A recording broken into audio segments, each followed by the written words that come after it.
If you want to get the maximum amount of profit from a website, you need to get as much traffic as you can. If you want to get the maximum amount of traffic to your website, you need to get to the top of Google. And if you want to get to the top of Google, you need SEO, or search engine optimization. Search engine optimization is the process of optimizing a website so that Google will be more likely to index it and ensure that it ranks highly for the most relevant keywords and phrases. For example, if you have a website that sells hats, then you might try to get it to rank for the phrase "buy hats online." To do this, you will go through an optimization process that would involve both on-site and off-site strategies. With any luck, you would eventually be able to get your website to the top of the SERPs, that's the search engine results pages, for that term, and thereby attract a huge amount of traffic. More importantly, that traffic would not just be from random visitors, but would instead be from specific people who are looking for hats. Better yet, those people will be looking for hats at the very point they came to your website. Why else would they search for hats? Which means they're ready to buy, and it should only take a small push to get them to make that decision. SEO can be a slow-going process, but it's still possible to climb the ranks and get your website to a point where it will start getting more and more organic traffic from searches. SEO essentially works by attempting to second-guess the algorithms used by Google to decide which sites to index and where to rank them. Google works by using bots, an index, and an algorithm. The bots, also known as robots or spiders, are small pieces of code designed to head out onto the web and look for content. They read web pages and they add that content to a massive index which Google can use as a reference. From there, Google will then use an algorithm to identify which content in that index is relevant to which search and which is offering value to the end user. Ultimately, the aim of Google is to help people find interesting content that will be relevant to what they're looking for. This involves a lot of factors, and the algorithm will look at how many links the content has, how visitors behave on that website, and the use of key phrases within the content. If a word or phrase is repeated often enough, then it is possible to deduce that said word or phrase is likely to be the subject matter, and thus should come up in searches for matching terms.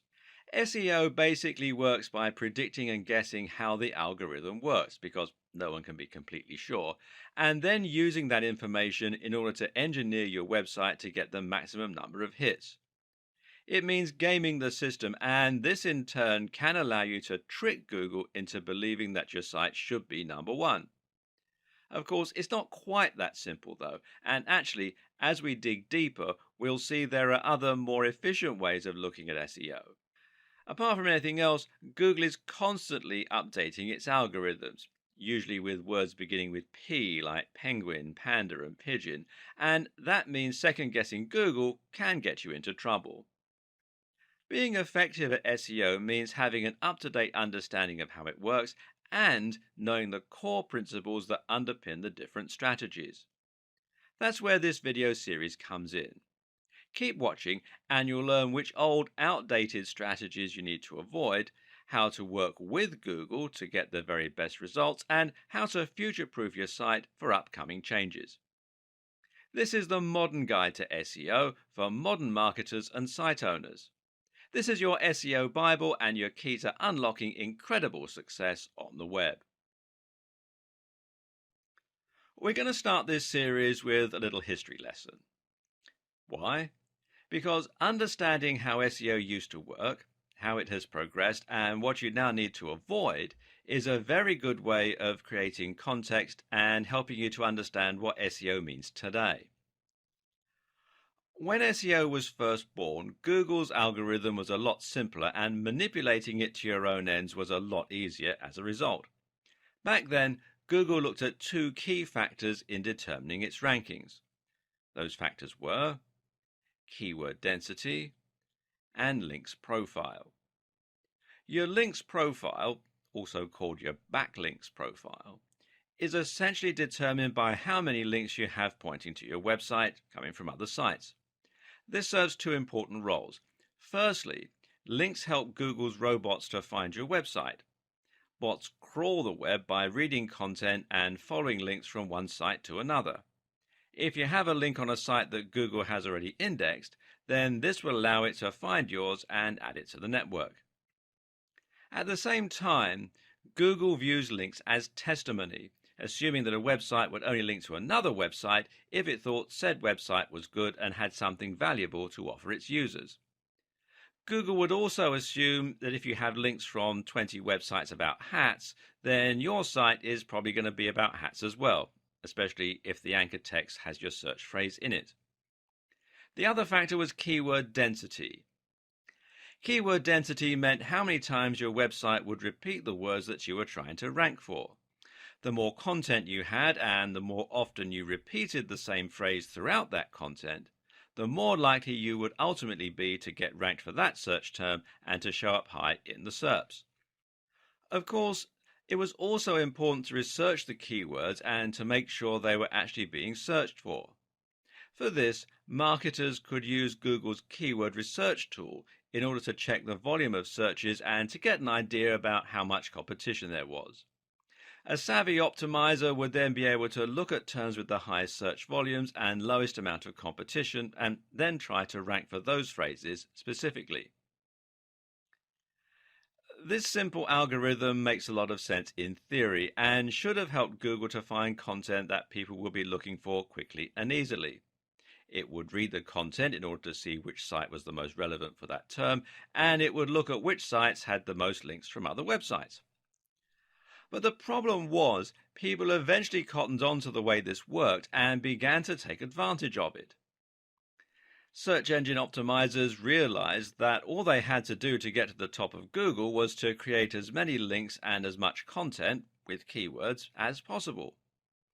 So webmasters began to spam link directories and content farms, submitting their links everywhere they possibly could. They began to pay other content creators to place links on their pages, and they would also trade links. Most websites ended up with a massive list of links somewhere on one of their pages, and these would just be other random sites that had contacted them and asked to exchange links. Worse was what started to happen to content. In a bid to create as much content as possible and to use the keywords as often as possible, creators began to churn out content in huge quantities while giving no regard to quality. They also began using keyword stuffing, which essentially means repeating keywords over and over again, even when it doesn't make any sense. A typical website from the early 2000s might read, "Are you looking to buy hats online? Then you have come to the right Buy Hats Online website. This is the best place to buy hats online for anyone who wants to buy hats online, Carolina." As you can see, this content is completely nonsensical and will be highly off-putting for any real visitors looking to make a purchase. And then it got worse still. Creators began to actively steal content from other site owners and spin it in order to make it unique. Now, Google won't rank duplicate content, otherwise it would risk making every search result identical. So content spinning, as it came to be called, essentially means that you're taking an article or a blog post and using software in order to exchange many of the words for synonyms. So a sentence that read, "These are the softest, warmest and most attractive hats on the net," would become, "These are the most comfortable, most insulating and most beautiful hats on the web." And because the site owner didn't have to write that content themselves, this meant they could publish thousands of posts in a short space of time and bomb Google. Well, that's the theory at least. The reality is that, unfortunately, most spinners do this instead. These is the squitty-ish, hottest and very best beautiful hats on the fishing net. Again, it's just gibberish. So by placing thousands of links on other sites, using their keywords as the anchor text, and by filling their sites with tons of useless content, website owners were able to get themselves to the top spot of Google. This system was so easy to abuse that some people could even get completely unrelated websites to the top of specific SERPs against the owner's will. You could make it so that searching for Big Idiot would bring up a picture of your friend, for example. This was called a Google bomb. Obviously, this started to make a mess of Google's results, and so Google had to adapt and get smarter. Because of all the abuse we talked about in the last video, Google had to change and adapt to maintain its spot as the #1 search provider. And to do that, it had to clamp down hard on those who were gaming the system and penalize sites that were cheating to get to the top spot. It did this by looking for obviously spammy strategies and de-indexing or downgrading the sites. So, sites with keywords in their URL no longer enjoyed the same advantage. Sites with huge numbers of inbound links from low-quality websites were de-indexed. Sites caught buying links were de-indexed. Sites that stuffed keywords were severely punished. Sites that had lots of backlinks with the same anchor text were treated as highly suspect, and the list goes on and on.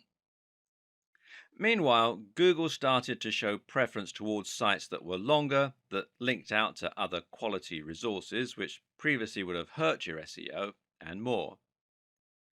These changes came in the form of algorithm updates, which had recognizable animal names and which got a lot of press from the internet marketing community at the time. These were Penguin, which was designed to reduce the effectiveness of unnatural backlinks, and Panda, which was designed to favor sites that looked high quality. Google doesn't want a website owner to be able to artificially climb its SERPs. Rather, Google wants websites to climb the ranks only when they're genuinely valuable and popular with the audience. It wants to see natural, organic links that you haven't paid for, and it wants to see deep, relevant, and interesting content. The old techniques that were once used to spam Google became known as black hat SEO, and the industry entered a dark period. It's hard to overstate just what the impact of these algorithms changes had on the SEO industry at the time, and on countless other industries as well. These changes ended up completely de-indexing massive websites overnight. Sites that had followed conventional wisdom to get to the top spot on popular search were now completely de-indexed, cutting off the vast majority of their traffic and sales. This led many to proclaim that SEO was dead, that it was no longer possible to game the system because you would be penalized for buying links or for stuffing keywords. And even if someone could break Google's new algorithm and work out a new way to game the system, it would only be a matter of time until Google changed its algorithms again. The industry as a whole was in trouble, and SEO became a dirty word. Many people felt that SEO and black hat SEO were synonymous, and more people began to turn to social media for marketing, with the likes of Facebook and Twitter massively on the rise. But was SEO really dead? Not at all. It was just going through a metamorphosis. SEO is not the techniques we use to get our sites to the top of Google. SEO is simply the objective of getting to the top of Google. Any technique you use to try to get more attention from Google could be considered SEO. So, if Google wants us to create a high-quality website, then creating a high-quality website becomes SEO. The hard part is just unraveling what Google's idea of a high-quality website should look like. Keyword research is still useful, for example, but we now know that Google doesn't want us to overly stuff our websites with those search terms. Instead, the recommendation hovers at around 1 to 2% keyword density. So, if you write a long article and include the search term a few times, that should be enough, as long as it's also in your code a little or in your file name. It's also worth noting that Google looks for keywords in specific places in your content and gives those extra value. Google will consider it a strong sign if your keywords are used in your headers or in the first paragraph of your content. Google also looks for synonyms, though, and related language, which is something that we'll discuss more later on. And it no longer cares about how many links you can get. It cares far more about how high quality those links are. So, if your links are from lots of highly trusted websites, then you'll find it does great things for your ranking.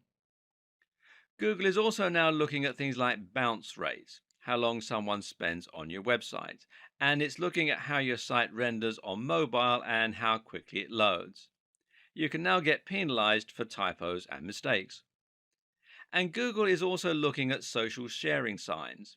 If you have lots of plus ones from Google Plus, for example, then this can have a large positive impact.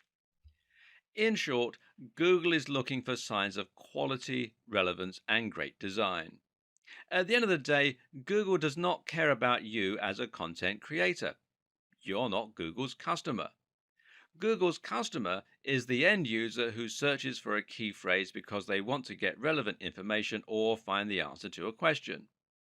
So, if you forget the specifics and instead make your aim to deliver high quality content consistently targeted towards a specific subject matter, then your goals will be aligned with Google. That means Google will want to share your content with its users. And it means that each update and change Google makes should actually benefit you as a creator. This is what good SEO is about today. Forget trying to trick Google and instead think about your users and think about working with Google. Regardless of all the changes that have happened, it's still possible to separate our SEO into largely on page and off page. I'm going to talk about on page now and off page in the next video of this series, but both are important. On page, of course, refers to all the strategies that you can use within your pages to get Google interested in your site. This begins with content, and it begins with having a stronger understanding of the subtle changes Google has gone through in recent times. One of the first things you're going to need to do is to fill your site with great content and to use your keywords throughout. There's a fine line to be walked here. You need to repeat the phrase a few times to ensure that you create that association. But at the same time, you also need to make sure that you don't overdo it and thereby appear to be spamming. Too vague? Well, as I mentioned, it's now agreed that the optimum keyword density for on-site content is 1 to 2%. This means you can use your phrase once every 100 to 200 words, but you also need to use your common sense a little. Some keywords are easier to use in a natural manner than others, and making sure your content sounds natural should always be the number one concern. Some keywords will be hard not to repeat 100 times. Others will never feel that they can come up naturally. The user always comes first, so if you can't fit the keyword in naturally anywhere, then just forget it and use it in your image, alt text, etc. The length of your post is also an important consideration. Back in the days of spammy SEO, almost every post was about 500 words long. Today, you'll have the most success by writing posts that are longer and more in depth. Imagine that your reader is going to sit down with a cup of tea and really dive deep into the subject. Yeah? That's the kind of experience you should be delivering. This has another advantage because it means that you can repeat your key phrase a lot more while keeping your density low. If you repeat your keyword 100 times and your content is 1,000 words long, then that's a 10% density. If your content is 5,000 words long, that's 2% density. Of course, 5,000 words is too long for most blog posts. Instead, the general consensus is that an ideal blog post will be somewhere in the region of 800 to 1,500 words. But again, remember that you serve your visitors first and foremost. These are the people that you want to impress, and that means you shouldn't worry too much about length. Do what comes naturally to your subject matter. Oh, and while you're at it, try to vary the length of your post a little. This again looks more natural and suggests to Google that you're not following a strict formula of any kind. At the same time, you also need to consider something called LSI, or latent semantic indexing. This is basically a fancy term for how Google now understands actual meaning rather than just looking to match words. The way it does this is at least partly by looking for synonyms and related terms when trying to answer questions. In short, don't just use the exact key phrase, but be sure to use lots of relevant and related language. This is important partly because it can prevent a mismatch between searches. If someone searches for a homonym like duck, how does Google know whether they mean the bird or the movement? Simple. by looking for related terms like duckling and feather, or perhaps dodge and dive. At the same time, the use of synonyms and related language again shows Google that there is a lot of content revolving around the same topic. It's not just a case of having mentioned the search term a few times in an otherwise irrelevant piece of writing.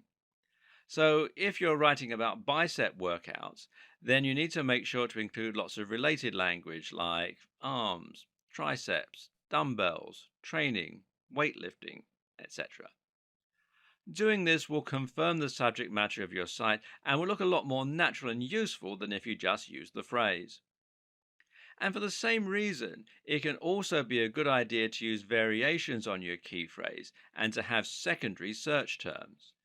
For example, if your key phrase is build massive arms, then you should also try to include the terms build big arms, build big biceps, get big biceps, etc. Google now knows that this means the same thing, but won't be as likely to penalize you for keyword stuffing. It also makes you look like a better writer for your visitors. Essentially, try to keep in mind that Google no longer works by trying to match the search terms exactly in your content. You can see this yourself when you search Google. Search get big arms, and many of the results that come up won't actually include those precise words. Likewise, linking out to relevant sources might help Google to better understand the topic of your pages and posts, while also demonstrating that you're trying to provide extra value to your visitors. On that same note, you should also look at rich snippets. Using structured data, you can highlight to Google certain key elements of your content, like recipes, dates, company names, scores, etc. This helps Google show some of that information in the SERPs, the search engine results pages, and thereby attracts more visitors to your site. There are plugins which will let you do this easily, or you can do it through meta tags. Either way, you'll use this to do things like highlighting the ingredients in a recipe, or the show times of a play, or the score in a review. This is important because it lets Google understand your content even better than it is already able to do. Google is no longer just a search engine, but rather an AI. This is the direction that Google is heading, and being able to understand and utilize this might just be the key to SEO success in the future. Right now, using structured data and rich snippets will allow information from your site to appear right in the SERPs. This way, if someone searches for a recipe, they'll be able to see the ingredients for your version before they even click on your link. This means your listing will take up more space and demonstrates the value of your site. In turn, this means you're going to attract more clicks than a site without that information. The next element of on-page optimization is the site design itself. Using breadcrumbs, for instance, can help a lot, as can using alt tags for your images so Google knows what they are. More important is the actual function of your website. Does the page load quickly? Is it mobile friendly? Mobile friendliness in particular is something you absolutely cannot ignore today. In terms of the actual design and function of your website, the main goals are to ensure that your site will load quickly and that it will look great on mobile. Again, this helps to keep people on your site longer because it will be enjoyable for them to be there. Avoid using too many plugins which will slow you down, and try not to inundate your visitors with adverts and popovers. Did you know that using light colors like light blues can actually help to keep people on the page longer by making them feel more relaxed? Consider this when picking your theme. Likewise, choose a theme that will adapt to the size of the display viewing it, and make sure you take advantage of things like caching to keep your site nippy. Themes that do this are called responsive insofar as they respond to the shape and size of the display they're being viewed on. This works by removing certain elements, by rearranging menus, etc., and by shrinking images. Note that mobile friendliness also means things like having large buttons, which are easier to click with a finger rather than a mouse, and avoiding mouse over drop-down menus that, again, can't be operated on a mobile without a mouse. The best way to ensure that your website is responsive, that it looks the part, and that it will encourage the maximum engagement is to use WordPress. WordPress is a CMS, that's content management system, that makes it incredibly easy to build a responsive website and then add a custom theme that you've downloaded, either free or paid, or made yourself. Using WordPress removes much of the guesswork and makes it very easy for you to implement new layouts and even add things like rich snippets by downloading the right plugins. There's a massive online community to support your development, and the tool is used by many of the biggest sites on the net, meaning that it is a proven quantity as far as SEO goes. And you can find more here at WordPress.org. Seeing as WordPress is free, you're actually really making life harder for yourself by using anything other than it to build your website. Check your mobile friendliness on this site here, which is search.google.com/search console/mobile-friendly, and your page speed on this site here, which is developers.google.com/speed/page speed, or run together as one word, /insights. As I mentioned, there are a few miscellaneous tips that can also help to improve your on-page SEO. For example, it's generally accepted that using copyright notices and legal disclaimers can be seen as a positive sign by Google that these will make your website look more professional and more like a real business. Think as well about how you're going to help Google find the content within your site. Having a sitemap can be very helpful for indexing, for example. And you need to avoid using images that have text in them, and definitely avoid the use of Adobe Flash, seeing as Google is unable to read that type of copy. You can also insert your search terms into your site code by including in file names, the file name of an image, for example, and including it in the permalinks. Now, these are the URLs of specific pages, which should match the title of your posts. Then you have the behavior of your visitors. In other words, how long are your visitors staying on your page? Do they click a lot of internal links? Do they scroll down the page? Are they leaving comments?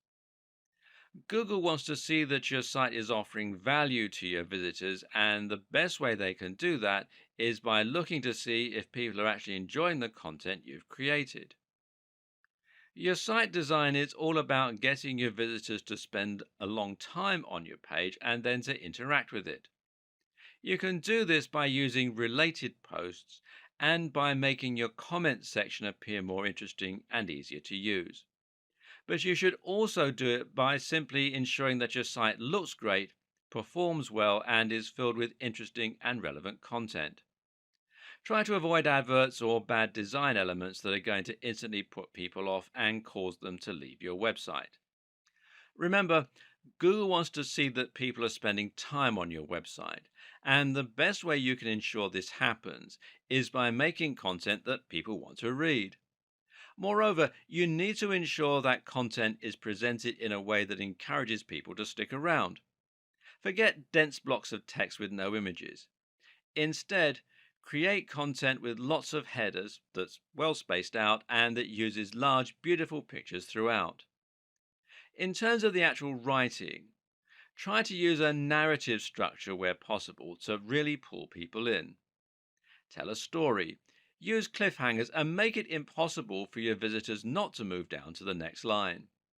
Ultimately, it comes down to making sure you're providing the very best experience for your visitors, but doing so in such a way that Google can see and understand that that is the case. In the last video, we talked about the basic strategy you'll use for your on-page SEO. But what about link building? How has that changed in recent years?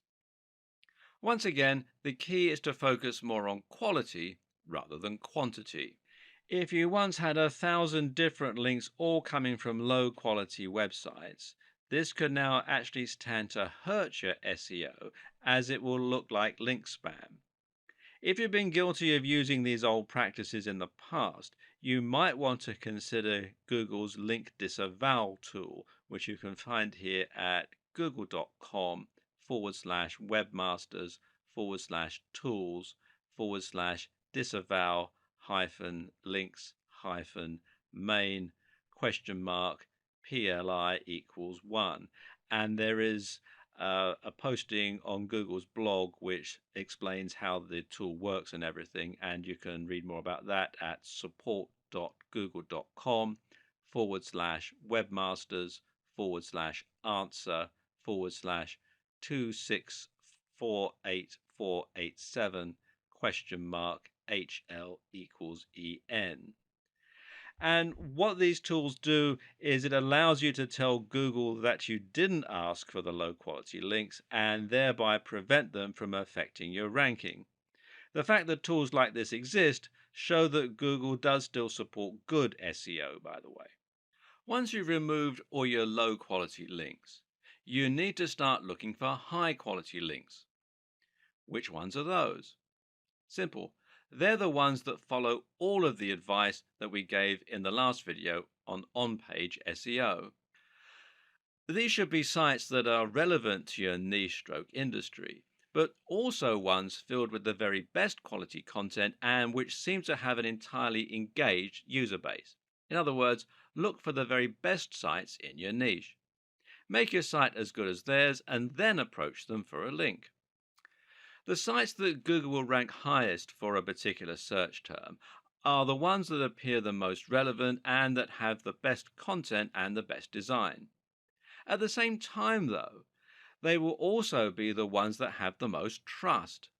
This means Google considers them an authoritative resource and expects the information on their site to be accurate and well written. This is something that sites like Moz have tried to quantify with terms like trust flow. However, there's no defined method of determining a site's trust, and instead we have to infer the best strategies for building trust, as usual. What we do know is there are some sites that Google trusts absolutely implicitly. These are sites like harvard.edu, BBC News, etc. And how does it know it can trust them? Well, the current understanding is that Google will trust sites which either have a very well organized brand name, like the BBC or The Verge, or sites that have .edu or .gov domains. So, how can the rest of us thrive? Well, simple. We try to get links that come from those highly trusted resources. If you were able to get a link from BBC News, for example, this would absolutely transform your success. You would find you got hundreds of thousands of visits to your site simply from people clicking on your link, and this would result in hundreds or even thousands of dollars in AdSense and sales overnight. Meanwhile, if the content that was linked to was good, thousands of these people would post your link and share it. And more importantly, Google would sit up and take notice that the BBC had linked to your site. A highly trusted authority is linking to your site, suggesting that your site is also a highly trusted authority. This will be worth more to you than a million links you bought, traded, or posted on link directories. If you can't get a link from the BBC, then where can you get a link from that will have a similar result? Unfortunately for many of us, it's nearly impossible to get a response from a massive site like the BBC, unless perhaps we have a newsworthy story and a useful contact. And so we're going to have to look elsewhere. A good place to start is with the Google News section of the SERPs. If you search for something like election results during an election, then you'll find that a few results are highlighted at the top of the page with an image and a snippet of text, as you can see here. Now, if you click here on the News tab, you can find more news and stories. Now, these news stories aren't manually curated, but are rather selected from sites that Google trusts. If a site is in Google News, then it's a pretty sure sign that that site has made it, especially in a competitive niche. And thus, it shows you exactly where you need to be getting your links from. If you can get links from any of these sites, then you're going to get almost the same boost as you would get from the BBC, although to a lesser degree. But how did these sites make it so big? Perhaps they got links from the BBC, in which case you're getting some of the benefit via their link to you. And the same thing would happen if they had a link from a site that had a link from the BBC. Try to think of this as a game of degrees of separation. You might struggle to get in touch with the very biggest authorities on the web, but if you can indirectly trace a link back to a big site, then you'll enjoy more love from Google the closer that relationship is. Chances are that you already know what the biggest sites in your niche are. These are the sites that are household names and that everyone goes to when they want information on your subject. Chances are they're also the same sites that end up in Google News. And because they're so big, they've probably got links coming in from other big sites. So, how do you get these big sites to answer you so that you can get some benefit from their links? And seeing as you're no longer allowed to buy links or do link swaps, how do you get them to link to you? Well, generally, the answer that most SEO experts recommend is using guest posts. A guest post is like a link swap, except that instead of swapping a link for a link, you're swapping free content for a link. Your job is to scope out sites that might be responsive to a message from you. Look at the type of content they publish and then write a post that's along the same lines. You then contact the site owner by email and show them your content, asking if they would like to publish it. The deal is that they can publish your post, but only if they include a link back to your site in exchange.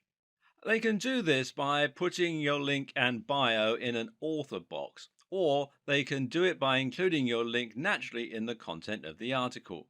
By embedding the link this way, you make it look a lot more natural and you can send even stronger signals about the topic of your post.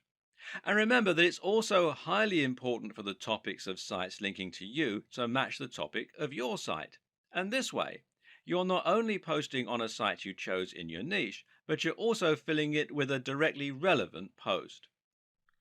This is a fantastic way to build links, but there are a few caveats. The first is that you still need to be careful. Matt Cutts, who used to work on Google Search, has made it clear that the overuse of guest posting can still lead to penalization. This is still a form of link manipulation. Likewise, you need to be careful about constantly using the same anchor text and generally being predictable. Mix it up.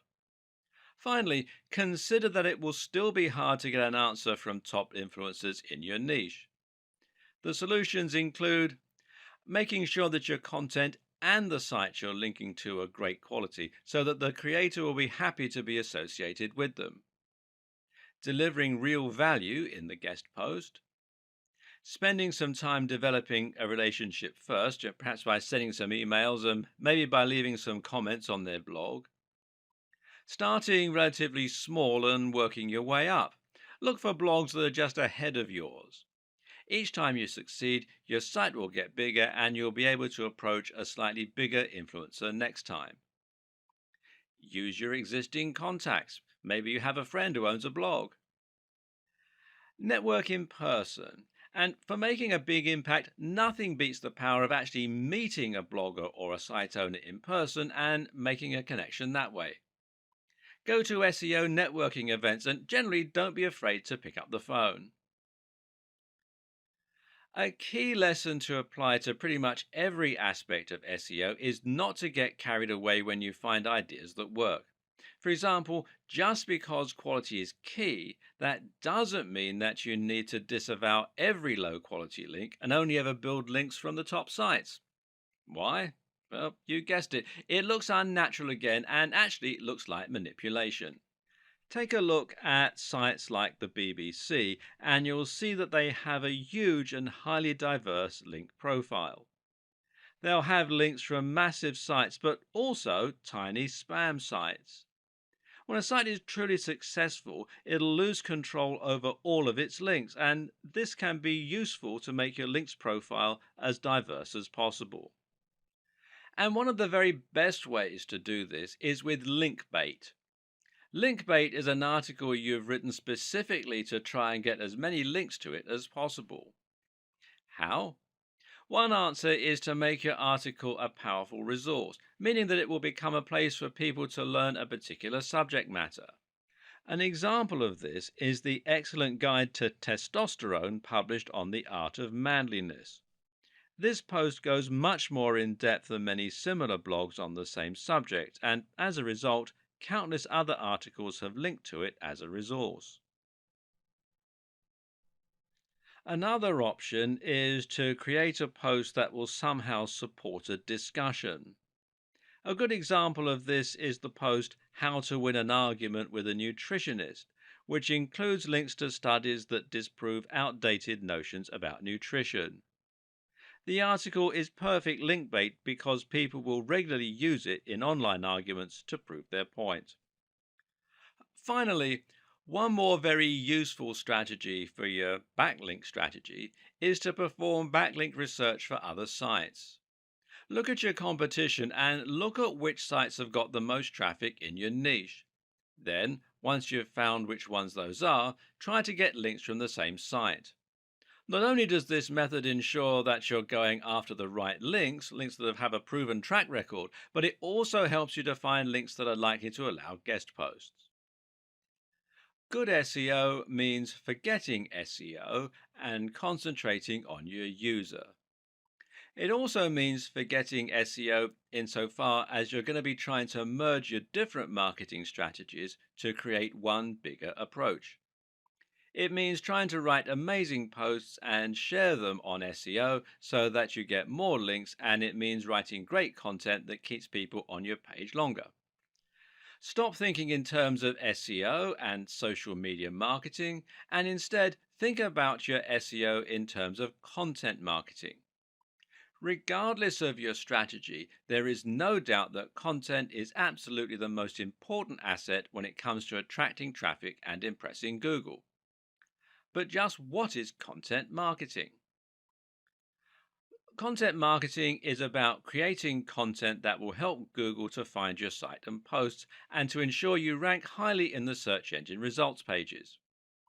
While this is a powerful and useful effect, though, it's actually only one part of what content marketing is all about.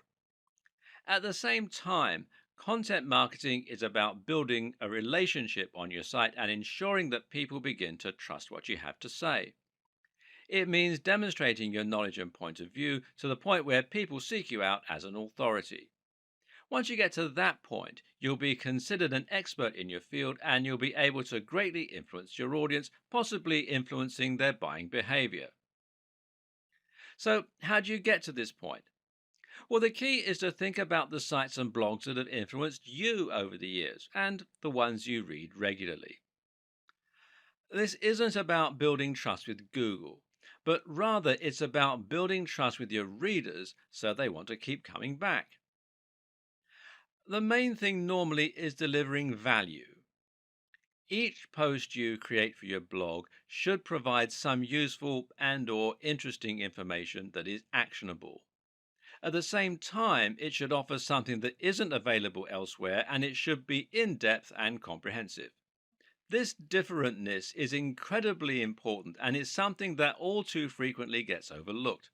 If you're trying to stand out in a crowded niche, say the fitness niche, then it's not enough to simply write posts on how to get abs or how to lose weight. There are countless articles out there with the exact same title and subject matter. Instead, you need to concentrate on offering something that will be different, which might mean writing about an entirely new training method, or it might mean writing about something that examines the psychological motivation to train. Always ask yourself, would you read that content? Meanwhile, you need to be consistent in posting this kind of content, and you need to be smart with your branding. Your brand needs to evoke your mission statement and your ethos. People should know from your website design and logo alone exactly what kind of subject matter you're likely to deal in and what they can expect from your site. This is also how you can build brand recognition and a consistent image across different forms of marketing, including on different forms of social media. Write for a specific type of person and try to make your brand into a movement with a clear objective. That way, people can actually get excited about you and will really get behind what you're trying to do. But the main goal is to offer consistent value and to become a source that people can start to trust. That way, when someone searches for an answer to a question, they might read your post and be impressed. If you then come up in the search results again, they might recognize you and be more likely to click your listing over the rest. Then they might decide to look around the rest of your content after they've been impressed a few times. Eventually, you'll become their go-to source for answers in your niche. Well done. You just won at content marketing. The key is to consistently deliver value so that people come to your site for answers. And this is also, ironically, what will get other good sites to link to your site. This is the perfect example of emergent SEO. In this case, you're working with Google by writing amazing quality content, and Google is rewarding you. This is how you truly grow in an organic way. And content marketing like this also makes a lot of sense from a business perspective. That's because people will be much more likely to buy from you if they recognize, know, and trust your brand. If all of this is sounding a little complex, you might be considering skipping the hard part by outsourcing your SEO. But can you trust an SEO company to do the best possible job for your site and for your brand? While there are a ton of great SEO companies out there providing valuable work and helping companies to reach new heights in terms of their exposure and profits, the unfortunate fact of the matter is that there are probably more not so great SEO companies.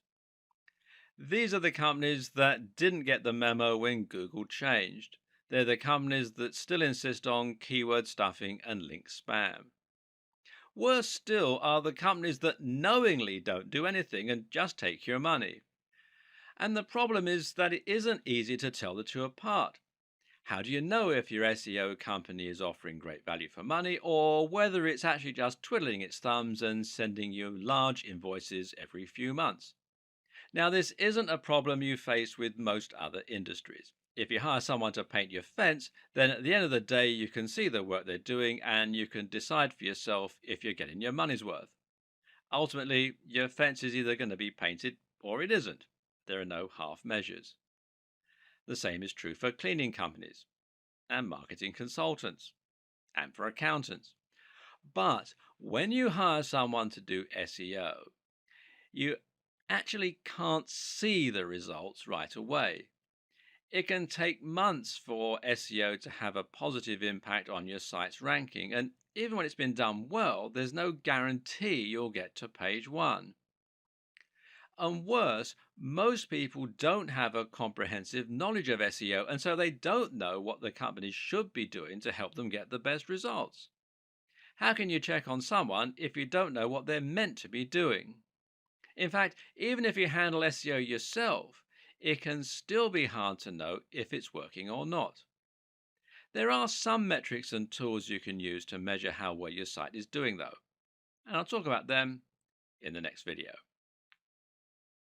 Because some SEO tactics take a while to bring traffic to your site, sometimes it's hard to track whether your SEO campaign is working or not, especially if you're outsourcing the process to an SEO company.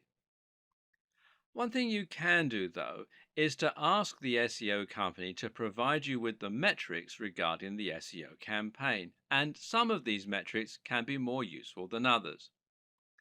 You can ask for the number of links that have been built, for instance.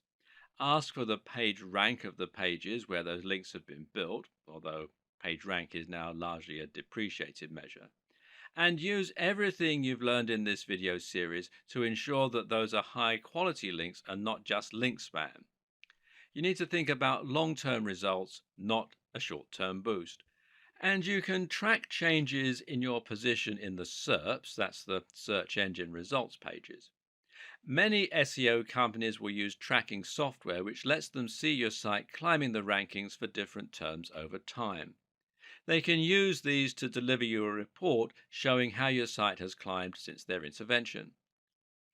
If you're handling your own SEO, you might still choose to use a tracking tool in order to keep an eye on your success over time and ensure that your efforts are getting results. But what does any of this tell you? Because here's something else to consider. Getting to the top of Google is not the end goal. Even if you get to the top of Google, there's no guarantee this will bring more profits for your business because you need to ensure that the people finding your content are targeted and that those people are converting. Or to put it another way, all that really matters is the bottom line. If you're a business and you're paying for SEO, you'll need to know that you're getting more sales because of that SEO and you're earning more money. This way, the SEO is offering ROI, which means it's been money well spent. Savvy companies track the ROI of their SEO spend by using a tool called Google Analytics.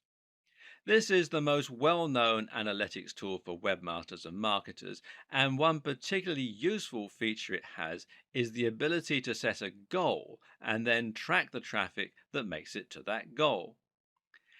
If you're trying to sell a product, your goal might be the thank you page people get directed to after a purchase. This allows you to see not only that you're getting more traffic, but also that you're getting more targeted traffic that's actually converting. Better yet, Google Analytics will be able to tell you where those converting visitors come from. And specifically, you'll be able to see if someone who used your search term eventually ended up buying your product. These are people who have bought products from you because of your SEO efforts. If you hire an SEO company to help you rank for a certain search term, you're probably missing the point. A better way to approach this is to hire an SEO company to help you increase your profits or your brand awareness. Thus, the very best SEO companies are those which use a combination of different marketing tools, combining everything from SEO to social media to brand management. Part of this is choosing the right search terms. So, if you let your SEO company choose your search term and they don't increase your profits, they might be good at ranking, but it's not a good strategy. It's important to know whether ranking for the particular phrase you're interested in is actually going to translate into tangible results. The same is true if you're doing SEO on your own. And one way you can check how successful your SEO is likely to be before you spend lots of time and or money on it is to use PPC. PPC is of course pay-per-click. This is a type of advertising that involves paying each time someone clicks on an advert and visits your site. The two most popular PPC choices right now are Google AdWords and Facebook ads. It's equally important that you use analytics in your own SEO campaigns for the very same reasons. Good SEO is about constant iteration and seeing which actions are having the best impact on your tracking. Struggling to rank for a certain term? Then you can consider aiming for another one. Finding that people from an unexpected search term are converting more highly than those from other search terms? Then it might be time to switch gear and start trying to rank for that phrase instead. Setting up Google Analytics is thankfully rather simple. First, you need to head over to Google Analytics, which is google.com/analytics. And then you'll need to add a small tracking code to each page of your site. If you're using WordPress, you can also use a plugin to do this. Then you can set up your view, which will let you choose which stats you want to look at. Some useful things to look at here are your audience overview, and this is key data regarding who is looking at your site, which can help you to better target specific demographics. acquisition, this is where your traffic's coming from, real time, which shows you how many people are on your site right now, and the aforementioned goals. With what we've covered so far, you should now know everything you need to know in order to begin a modern and effective SEO campaign. The problem, though, is that, as we've already mentioned, SEO is something that is constantly evolving and changing. We already know that Google has a lot planned for its search algorithm in the future. And the first big change we can expect to see going forward is the introduction of a real time algorithm. This means any changes made to your site's SEO might be reflected immediately in the search results. This is expected to affect Penguin predominantly, which means it will have the biggest influence on inbound links and whether your backlink profile is mainly made up of high quality links or spam. In this case, adding a spam link to your site could result in an immediate downgrade to your ranking. Likewise, though, the reverse could also be true. Using the disavow tool could help you to see an immediate recovery, while a very good link could result in an immediate boost to your site. It's also not too much of a stretch to expect that in future we might see this start to apply to other aspects of SEO, including the ranking of sites and pages. We already see newspaper stories appear very quickly in Google's search results. So, what should you do to make sure that you'll benefit from these changes? How can you future-proof your site in this regard? Well, one tip will be to stay on top of your links disavowing and to make sure you're constantly adding links and removing the unnecessary ones. In the future, bigger sites may need to have a whole dedicated team working on keeping their links profile healthy around the clock. Likewise, make sure to keep updating your site regularly and to keep the date as a schema in all your content. One good way to know what's coming in the world of SEO is to keep your eyes peeled to industry news sites and specifically to Google's own blog. Another is to think about the direction that Google is heading in and to try and guess what its larger plans are. And right now, everything is pointing towards a heavy investment in voice search and AI. Google is not just a search tool. With the capability of reading and understanding human language, Google is an AI. And what's more, it's shaping the way we develop our content, whether we like it or not. And it is embracing this more and more with each new update and each new product. Google Now is the name of Google's assistant service that combines search, digital assistant, and all the data that Google collects about us into one incredible tool. This is the real reason Google had to move towards latent semantic indexing. It needed to understand the content rather than just look for matches. And this is why Google needed to start using rich snippets and structured data so that it could understand the key facts from the web. This is what allows Google to use its quick answers box. Ask Google, how old is Barack Obama? And it won't just bring up a website. It will tell you. And Google also has localization and previous query functions. These allow it to suggest searches based on what you had previously searched for. For example, if you often research a particular celebrity, then in the future, Google might recommend searches relating to that celebrity. Google's personalized search also takes this into account, while its local search ensures that it will also be able to find results that are relevant to the area you're in. All of this combines when you use Google Now via voice search through Google Allo or Google's new Pixel phones. Here, you're able to conversationally ask Google what time it is, what the highest mountain in the world is, how high is it exactly, all that sort of stuff. This is the direction that Google is moving in, but what does it mean for the future of SEO? Will creators miss out when Google starts providing visitors with answers without them needing to visit our pages? For now, creators can start to focus on the Google Knowledge Graph, which is what powers many of the more complex components on the SERPs. Use semantic markups to ensure that Google will be able to find the answers to your questions.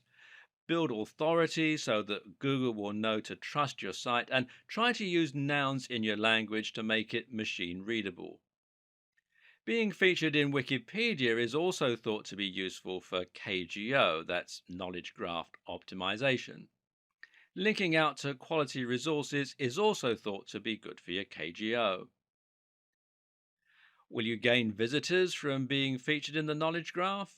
Well, perhaps not. But this is certainly an indication that you've gained Google's trust, and that can do a lot to help improve your brand awareness and to gain more trust from the users as well.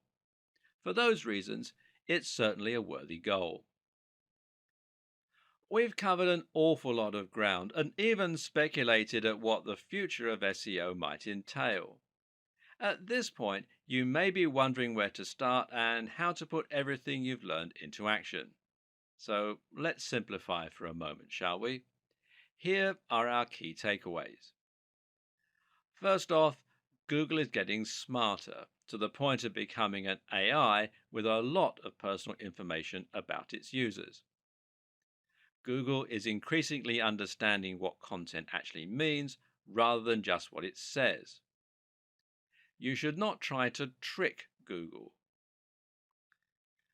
Work with Google to provide your users with the most relevant, well-informed and entertaining answers to their questions. Prove that you are trustworthy by connecting as closely as possible to high authority sites. Use structured data to further explain your posts. Don't keyword stuff. Write naturally using synonyms, relevant terms, and lots of nouns. Build a brand and focus on consistent quality. Post regularly and build the trust of your users with content marketing. Use guest posts and aim for the sites that have Google's trust already. Think of SEO as one small part of a much more cohesive marketing strategy. Combine excellent posts with social sharing and link bait. And finally, measure and monitor what is working and update your strategy on the fly. Another tip is to make sure you do your research and examine which terms to target before you set out. But even more important than that is to choose the right niche.